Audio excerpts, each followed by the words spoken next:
السلام علیکم ورحمۃ اللہ وبرکاتہ۔ اعوذ باللہ من الشیطان الرجیم، بسم اللہ الرحمن الرحیم۔ الحمد للہ رب العالمین، الرحمن الرحیم، مالک یوم الدین۔ سب سے پہلے تو میں عرض کروں کہ میں صرف اور صرف ملاقات کے لیے مشائخ کی خدمت میں حاضری دینے کے لیے آیا تھا، تو مجھے بس چند کلمات کہنے کے لیے یہاں آپ لوگوں کے سامنے بٹھا دیا گیا ہے۔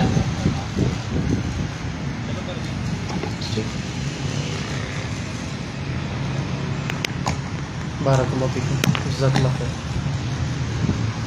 تو مجھے بس صرف مختصر سی چند باتیں آپ لوگوں کی خدمت میں گوش و گزار کرنی ہیں۔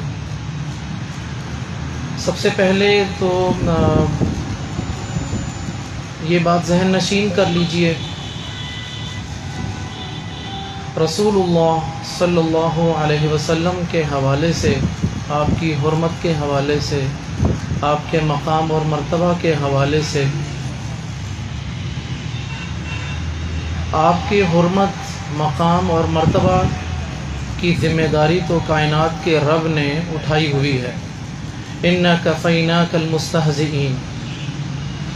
اللہ کے رسول صلی اللہ علیہ وسلم کی عزت پر تو کوئی آنچ نہیں آنے والی، کوئی شخص کچھ بھی کر لے آپ کا کچھ نہیں بگاڑ سکتا۔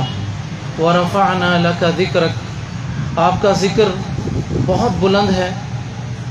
میں یہ آپ لوگوں کو بتانا چاہتا ہوں کہ یہ دراصل جو کچھ بھی ہمارے دائیں بائیں ہوتا ہے، یہ میرا اور آپ کا امتحان ہے کہ ہم کیا کرتے ہیں۔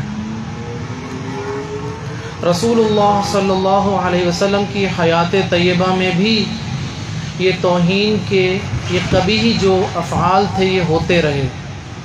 آپ لوگوں کو وہ واقعہ بھی یاد ہوگا، معلوم ہوگا کہ بیت اللہ میں جب کسی جانور کی جو گندگی تھی وہ آپ کے اوپر لا کر پھینکی گئی تھی،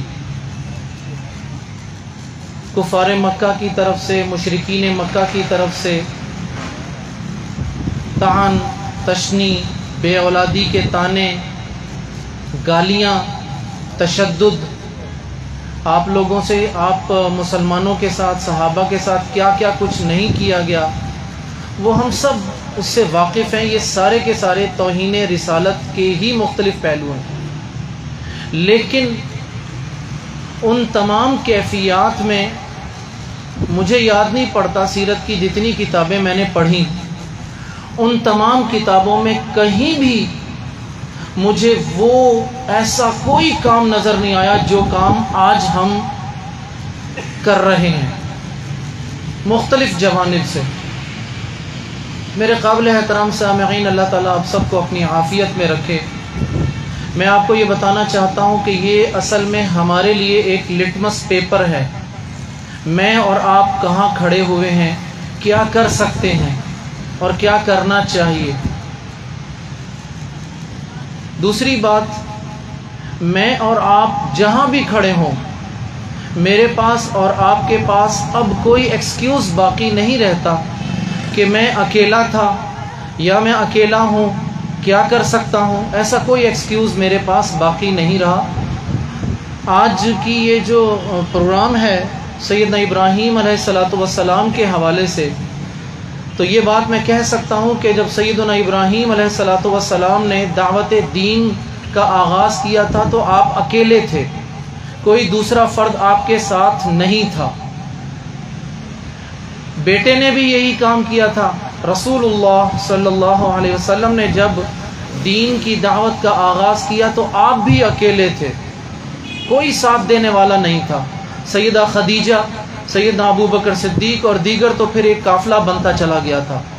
یعنی یہ بات میرے لیے اور آپ کے لیے بہت زیادہ اہم ہے کہ میں اور آپ زندگی کے جس فیلڈ میں بھی ہیں، جہاں جہاں ہیں، وہاں ہمارے پاس ایکسکیوز کرنے کا کوئی ایسی گنجائش نہیں ہے۔ میں اور آپ اپنی اپنی جگہ پر بہت کچھ کر سکتے ہیں۔ یہ بات پوری ذمہ داری کے ساتھ کہہ رہا ہوں کہ اپنی بات کو منوانا، تبدیلی لانا، یہ میری اور آپ کی ذمہ داری میں ہے ہی نہیں کہیں۔ میری اور آپ کی ذمہ داری صرف اور صرف اتنی ہے کہ ہم حق بات کو کہہ دیں، پہنچا دیں، مناسب انداز میں، حکمت کے ساتھ، تدبر کے ساتھ۔ ادعو الی سبیل ربک بالحکمۃ والموعظۃ الحسنہ وجادلہم باللتی ہی احسن۔ کڑوی سے کڑوی بات بھی، سخت سے سخت بات بھی بڑے خوبصورت انداز میں کی جا سکتی ہے۔ تو میری اور آپ کی ذمہ داری یہی ہے کہ ہم جہاں بھی ہیں ہم یہ بات آگے پہنچائیں۔ بات پہنچانے کے ہمارے پاس بہت سارے طریقے ہیں۔ ہم سب سے بڑی جو ضرورت ہے اس وقت، ابھی جو دن آنے والے ہیں، ان دنوں کے حوالے سے مثال کے طور پر میں ایک چھوٹی سی مثال دے دیتا ہوں۔ ہمارے پاس ایک بہت بڑی اپرچونٹی ہے، لوگوں کے پاس اس وقت دائیں بائیں معاشرے میں آپ دیکھیے جہالت بہت زیادہ ہے۔ عید الاضحیٰ کے حوالے سے جتنے شد و مت کے حوالے سے ہم قربانی کے جانور کو دیکھتے ہیں، تلاش کرتے ہیں، شرطیں دیکھتے ہیں، اتنی شد و مت سے قربانی کی روح کی طرف نہیں آتے، سیدنا ابراہیم کی سیرت کی طرف نہیں آتے، سیدنا اسماعیل کی سیرت کی طرف نہیں آتے، نہ قربانی کی شرائط کو اپنے اوپر لاگو کرنے میں وہ شدت، وہ کیفیت، وہ روح موجود ہے۔ تو ضرورت اس بات کی ہے کہ ہم لوگوں تک وہ پیغام پہنچائیں۔ اس حوالے سے ایک چھوٹی سی کتاب ہے ڈاکٹر فضل الہی، ہمارے محبوب استاد حفظہ اللہ کی، سیرت ابراہیم پر کمال کتاب ہے۔ ایک کتاب ان کی اور ہے قربانی کے نام سے، بالکل چھوٹی سی کتاب ہے۔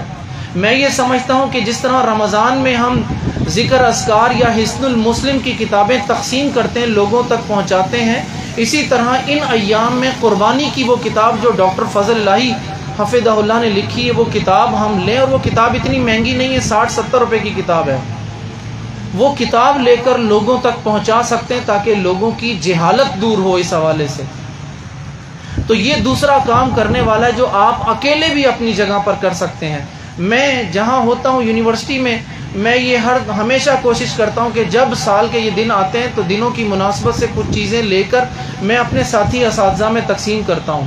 میں یہ نہیں دیکھتا ہوں کہ وہ کس مذہب سے تعلق رکھتا ہے، کس مسلک سے تعلق رکھتا ہے، مجھے اس سے کوئی غرض نہیں ہوتی، میں اس تک پہنچا دیتا ہوں۔ وہ نہ پڑھے یہ میری ذمہ داری نہیں ہے، وہ ہاتھ بھی نہ لگائے یہ میری ذمہ داری نہیں ہے۔ میری ذمہ داری یہ ہے کہ میں اس تک یہ پیغام پہنچا دوں، اس لیے کہ میرے قابل احترام سامعین، اللہ تعالیٰ آپ سب کو اپنی عافیت عطا کرے۔ قیامت کے دن اگر ان میں سے کسی کا ہاتھ میرے گریبان تک پہنچا کہ تم حق جانتے تھے، تم نے کیوں نہیں بتایا ہمیں، تو میرے پاس کوئی جواب نہیں ہوگا اس وقت۔ تو کم از کم میں حق بات ان تک پہنچا دینے کا جو مکلف ہوں، میں وہ کام تو کروں، میں اپنی ذمہ داری تو پوری کروں۔ اور باللہ العظیم میں آپ کو بتاؤں، میں نے اپنی زندگی میں 2-3 کیسز ایسے دیکھے ہیں۔ میں نے اپنے ایک ہندو شاگرد کو قرآن مجید دیا تھا ترجمے کے ساتھ، آج سے 7 سال پہلے۔ وہ تقریباً 3 سے 3.5 مہینے پہلے وہ میرے پاس آیا اور کہنے لگا کہ سر، میں نے اسے عربک لینگویج کورس میں اس کو پڑھایا تھا، تو وہ 3-3.5 مہینے پہلے میرے پاس آیا، کہنے لگا سر وہ قرآن مجید پڑھا اسی طرح رہا ہے۔ میں نے اپنا گھر جب چینج کیا تو اتنی موٹی اس پر ڈسٹ، گرد و غبار لگی ہوئی تھی، تو میں نے اس گھر تبدیل کرنے کے بہانے اس کی ڈسٹ صاف کی اور اس کو میں نے پڑھنا شروع کر دیا، ترجمہ پڑھنا شروع کر دیا۔ عربی مجھے جتنی آپ نے سکھائی تھی اتنی، آپ یقین کریں وہ یہ کہہ رہا تھا کہ میری کچھ سمجھ میں نہیں آ رہا کہ میں اب کروں تو کیا کروں، کیونکہ اس کے اندر جو کچھ ہے وہ مجھے اپنے طرف کھینچ رہا ہے۔ وہ 7 سال بعد اس نے وہ کتاب اٹھائی قرآن مجید کی، تو مجھے تو نہیں پتا، اور نہ اسی طرح آپ کو پتا ہوگا کہ آپ کی خیر کی ایک بات بتائی ہوئی کب کس لمحے اس کے دل پر اثر انداز ہو۔ اللہ کے رسول صلی اللہ علیہ وسلم کا فرمان سناتا ہوں، اپنی گفتگو ختم کروں گا۔ من سن فی الاسلام سنتا حسنتا فلہ اجرها واجر بها من عمل بها من غیر ان ينقص من اجورهم شیئا، کہ بھائی جس کسی نے کسی کو اچھی بات بتائی، قیامت تک اس اچھی بات پر جو لوگ عمل کرتے رہیں گے ان سب کا اجر اس کے نامہ اعمال میں لکھا جاتا رہے گا۔ تو میں اور آپ اس بات کے مکلف ہیں، بلغوا عنی ولو آیا، کہ ہم کوئی ایک بات ہی صحیح وہ ضرور پہنچائیں۔ اور اس حوالے سے میرے بھائیوں 3 آیات میں آپ کے سامنے رکھ دوں۔ سب سے پہلی آیت، یا ایھا الذین آمنوا قوا انفسکم واہلیکم نارا، اے لوگو اپنے آپ کو جہنم کی آگ سے بچاؤ اور اپنے گھر والوں کو بچاؤ۔ سب سے پہلی ذمہ داری اس جہالت کو دور کرنے کے حوالے سے میری اوپر میرے اپنے گھر والوں کے لیے ہے کہ میں اپنے گھر والوں کی جہالت دور کروں، اس لیے کہ آج یہ آزمائشیں، یہ مصیبتیں میرے اپنے گھر میں پہنچی ہوئی ہیں۔ یا ایھا الذین آمنوا علیکم انفسکم لا یضرکم من ضل اذا اہتدیتم، ایمان والو اپنی فکر کرو، سب سے پہلے اپنی ذات کی جہالت دور کرو، سب سے پہلے اپنے آپ کو علم کے زیور سے آراستہ کرو۔ فاعلم انہ لا الہ الا اللہ، سب سے پہلے تم خود علم حاصل کرو۔ اقرأ باسم ربک الذی خلق، پڑھو اپنے رب کے نام سے جس نے پیدا کیا۔ تو سب سے پہلے آپ اپنی جہالت دور کریں، اپنی لا علمی دور کریں، پھر آپ اپنے گھر والوں کی جہالت کو دور کریں، اور تیسرے مرحلے پر کنتم خیر امۃ اخرجت للناس تأمرون بالمعروف وتنہون عن المنکر، پھر معاشرے کی فکر کی طرف آؤ۔ ہم یہ کرائٹیریا پورا چینج کر دیتے ہیں، ہم ڈائریکٹ چھلانگ کہاں مارتے ہیں؟ سیدھا معاشرے کی طرف چھلانگ مارتے ہیں۔ اپنی لا علمی اپنی جگہ پر، اپنے گھر والوں کی لا علمی اپنی جگہ پر۔ میرے قابل احترام سامعین، اللہ کے رسول صلی اللہ علیہ وسلم کی سنت یہی ہے کہ سب سے پہلے اپنے گھر میں اس بات کا آغاز کیا تھا۔ سیدہ خدیجہ، سیدنا علی، ان کی جو سیرت ہے وہ اس بات پر بہت بڑی گواہ ہے۔ اللہ سے دعا کرتا ہوں اللہ تعالیٰ مجھے بھی اور آپ سب کو اس بات کی توفیق عطا فرمائے کہ ہم خیر کو کہہ سکیں، خیر کو اختیار کر سکیں اور خیر کو آگے پہنچا سکیں۔ اللہم انی اسألک علما نافعا ورزقا طیبا وعملا متقبلا آمین وجزاکم اللہ خیرا وبارک اللہ لی ولکم ولسائر المسلمین فاستغفروہ انہ هو الغفور الرحیم۔ جزاکم اللہ خیر و احسن الجزا۔ اب عشاء کی اذان ہو